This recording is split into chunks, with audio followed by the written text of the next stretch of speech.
प्रश्नावली 4.6 प्रश्न संख्या 1 है। संलग्न आकृति देखकर लिखिए। अब जैसा हमने वृत्त के बारे में पिछले वीडियो में पढ़ा है, जाना है, उसी को हमने ध्यान में रखते हुए इस प्रश्न का हल करना है। तो सबसे पहला है वृत्त का केंद्र। अब देखिए, वृत्त का केंद्र जैसा आप पढ़ रहे थे अभ्यंतर में ठीक बीच में, तो वृत्त का केंद्र कौन सा है? बिंदु ओ। तो इसके आगे लिख देंगे वृत्त का केंद्र क्या है? ओ है। तो 3 त्रिज्याएं, अब ओ से वृत्त तक ओ ए, ओ बी, ओ सी, 3 रेखाखंड आपको मिल रहे हैं। तो ओ ए एक रेखाखंड है, ओ बी एक और रेखाखंड है जिसे हम त्रिज्या कहेंगे, ओ सी एक और रेखाखंड है जिसे हम त्रिज्या कहेंगे। फिर एक व्यास, केंद्र से जाने वाली कोई जीवा दिख रही है, देखो ये है ए सी। तो कौन सा रेखाखंड हो गया? रेखाखंड ए सी वृत्त का एक व्यास हो गया। एक जीवा, व्यास के अलावा कोई ऐसी जीवा आपको दिखाई दे रही है वृत्त के 2 बिंदु को जो मिला रही है, उसी को हम जीवा कहते हैं। तो ये मिला हमें डी ई।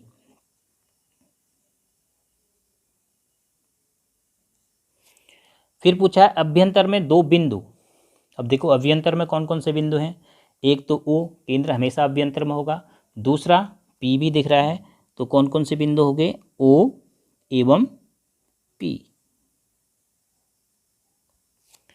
फिर बहिर्भाग में स्थित एक बिंदु, बहिर्भाग में कोई बिंदु है दिख रहा है, बिंदु क्यू बहिर्भाग में स्थित है। तो इसका उत्तर हो जाएगा बिंदु क्यू। जी है एक त्रिज्यखंड। अब आपने त्रिज्यखंड पढ़ा है, त्रिज्याओं से बना हुआ वृत्त का भाग। तो वृत्त के हिस्से त्रिज्याएं कहाँ पर कर रहे हैं? ए ओ और बी ओ ने देखो 2 त्रिज्याएं खींची हैं। तो ये जो आपको छायांकित भाग दिख रहा है, तो हम इसको लिख देंगे ए ओ बी। तो त्रिज्यखंड है ए ओ बी, और इसको आप यहाँ पर लिख दीजिए छायांकित है जो, क्योंकि छायांकित भी किया गया है। फिर उसके बाद पूछा है एक वृत्तखंड। अब वृत्तखंड आप जानते हैं जीवा से यहाँ पर बन रहा है, तो वृत्तखंड लिख दीजिए डी ई।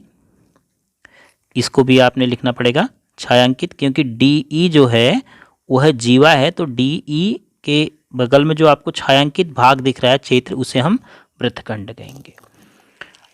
अब प्रश्न संख्या 2 है, क्या वृत्त का प्रत्येक व्यास उसकी एक जीवा भी होता है? जैसे आपने अभी देखो यहाँ पर पढ़ा, इसे हम व्यास कह रहे हैं। तो व्यास कह रहे हैं तो इसको हम जीवा कह रहे हैं कि नहीं? व्यास को हमने पढ़ा ही क्या था? सबसे बड़ी जीवा। तो इसका मतलब व्यास तो हमेशा जीवा होगी, क्योंकि वो वृत्त के 2 बिंदुओं को मिलाएगी, केंद्र से होकर जाएगी, वो एक अलग कंडीशन है। केंद्र से होकर जा रही है इसलिए वो सबसे बड़ी जीवा हो जा रही है। तो प्रत्येक जो वृत्त का प्रत्येक व्यास होगा वो हमेशा जीवा होता है। यह सही है। तो आप लिखेंगे यहाँ पर, इसका उत्तर लिख देंगे हाँ। क्योंकि आपसे पूछा है क्या, तो केवल आप उत्तर लिख सकते हैं हाँ।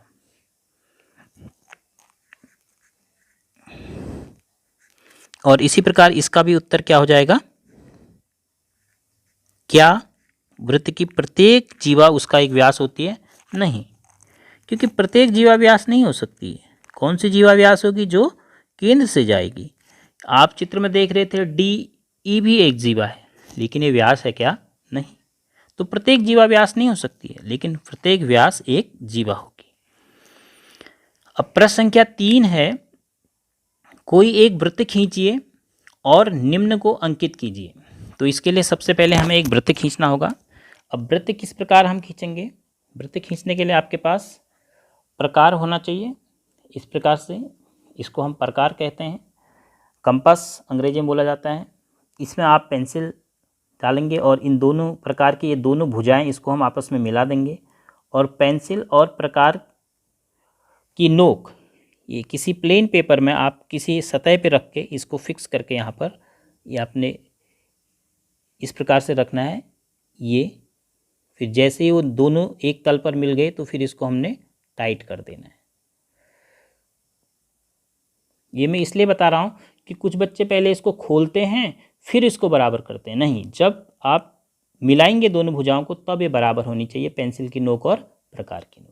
उसके बाद एक और बात का ध्यान रखना है कि प्रकार, इसको आपने प्रकार को पकड़ना है, इसलिए पेंसिल जो होनी चाहिए वो प्रकार की ऊंचाई से थोड़ी सी छोटी होनी चाहिए।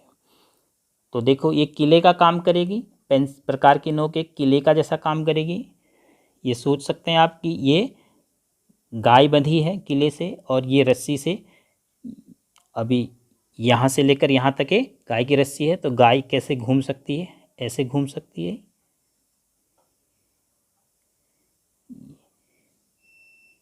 तो इस प्रकार आप एक वृत्त खींचेंगे। तो ये जो किला है ये आया वृत्त का केंद्र, इसको कहेंगे हम वृत्त का केंद्र। इसको हमने हरे स्केच से डार्क कर दिया, तो जो आपकी हरी बाउंड्री दिख रही है ये वृत्त की परिसीमा है और ये बीच में वृत्त का केंद्र है। तो अब हमें नामांकित करना है उसका केंद्र। तो अब हर एक को हम नामांकित करेंगे। तो ये हो गया केंद्र। फिर एक वृत्तखंड। तो एक वृत्तखंड के लिए हम क्या करेंगे, कोई भी जीवा खींचेंगे। ये हमने जीवा खींच दी और इसको नामांकित भी करना है, तो इसका नाम मैंने रख दिया ए और इस बिंदु का नाम रख दिया बी और इसको हम कर देंगे छायांकित। वृत्तखंड को हमने छायांकित कर दिया, तो ये जो छायांकित भाग है वृत्तखंड है। उसके बाद एक त्रिज्या खींचने के लिए हम बी बिंदु है ही हमारे पास, तो ओ बी को मिला देते हैं, तो ओ बी एक त्रिज्या हो गई। फिर उसके बाद उसके अभ्यंतर में स्थित, अभ्यंतर में एक बिंदु, अभ्यंतर में ओ तो है ही, एक और बिंदु माना दिखाना है, तो हम इसको दिखा देते हैं बिंदु सी अभ्यंतर में स्थित है। एक व्यास, तो व्यास हम खींच देते हैं, माना है डी और ई को मिलाया और फिर ये केंद्र से होकर गया, तो इसलिए डी ई क्या हो गया, व्यास। उसके बहिर्भाग में स्थित एक बिंदु, बहिर्भाग में स्थित एक बिंदु हमने दिखा दिया एफ। एक त्रिज्यखंड, त्रिज्यखंड देखो आपको ये दिख रहा है, इसको आप छायांकित कर सकते हैं। अगर इसको नहीं चाह रहे हैं तो फिर एक और भी आप खींच सकते हैं, जैसे एक त्रिज्या ओ ई है, यहाँ पर इधर को खींच लेते हैं, एफ तक हमने दे दिया था, इसका नाम दे देते हैं जी। तो बहुत सारे त्रिज्यखंड हो गए, तो हम इस वाले को छायांकित कर देंगे, इस त्रिज्यखंड को।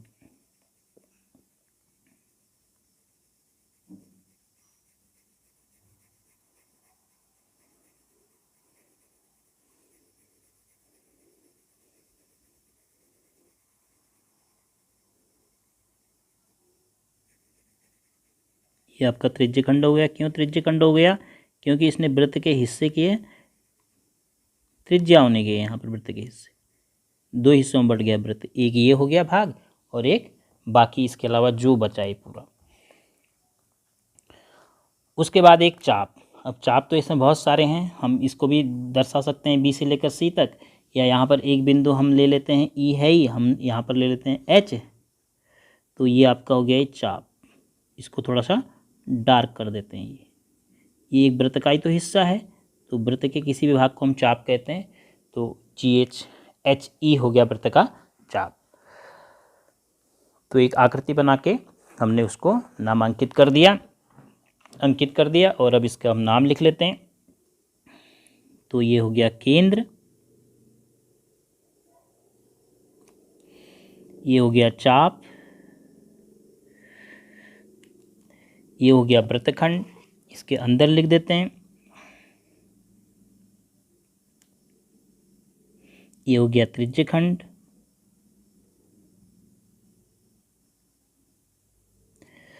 और ये डी ई, ये हो गया व्यास। त्रिज्या दिखानी थी, त्रिज्याएं बहुत सारी हैं, ओ ई को हम त्रिज्या कह लेते हैं, ये होगी त्रिज्या, व्यास का ही आधा भाग है, और ये हो गया अभ्यंतर में स्थित बिंदु, और ये हो गया बहिर्भाग में स्थित बिंदु। तो इस प्रकार हमने एक रफ आकृति बना के जो भी हमें अंकित करने को कहा था वो अंकित कर दिया। तो इसी प्रकार सफाई से आप अपनी कॉपी में चित्र बना के अंकित करेंगे। प्रश्न संख्या 4 वीडियो स्क्रीन में आपको एक फोटो के रूप में दिखाई दे रहा है। तो इसमें हमें पूछा है कि कौन सा इसमें सत्य कथन है, कौन असत्य है। तो पहला है कि वृत्त के जो व्यास हैं दो हमेशा प्रतिच्छेद करेंगे। जब भी आप वृत्त के दो व्यास खींचेंगे तो दोनों को केंद्र से होकर जाना है जरूरी, क्योंकि वो ऐसी जीवाएं हैं जो केंद्र से होकर जाएंगी, तो केंद्र पर दोनों प्रतिच्छेद करेंगे, तो यह हमेशा सत्य। और दूसरे कथन में यह पूछा गया है कि वृत्त का जो केंद्र है वो हमेशा उसके अभ्यंतर में होता है कि नहीं। आपने वृत्त खींच के देखा तो वृत्त का केंद्र हमेशा वृत्त के अभ्यंतर में स्थित होता है, तो यह भी हमेशा सत्य है। तो इन सभी प्रश्नों को आप अपनी ई लर्निंग मैथ्स की कॉपी में सफाई के साथ नोट करेंगे।